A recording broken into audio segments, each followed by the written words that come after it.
In the previous video, we reviewed the extreme value theorem for functions of a single variable. In this video, we're going to look at the extreme value theorem for functions of two variables. To understand its statement, we need to look at a couple definitions first. Definition 4.2.1, a region in R2 is called closed if it contains all of its boundary points. Definition 4.2.2, a region in R2 is called bounded if it may be contained in some disk with finite radius. For example, this is a closed and bounded region. This region is not closed. If it's missing a boundary point or if its boundary is not included at all, these are not closed. And a region that is not bounded, well, you can imagine a region that is between two parallel lines which goes on forever. That kind of region is not bounded.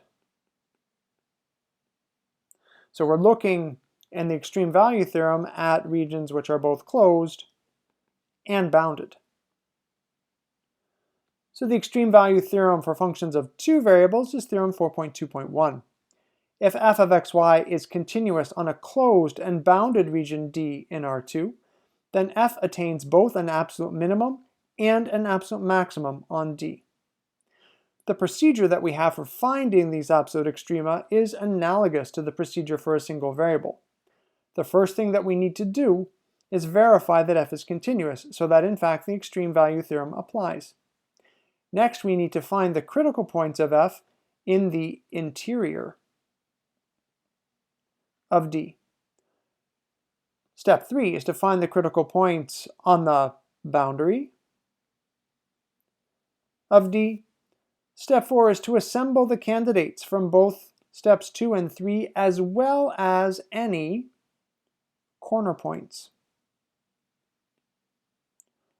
on the boundary of D, and then to evaluate all of these points, the corner points and all the critical points from the boundary and the interior, to evaluate them all. The lowest value out of the candidates is going to be the absolute minimum, and the largest value is going to be the absolute maximum.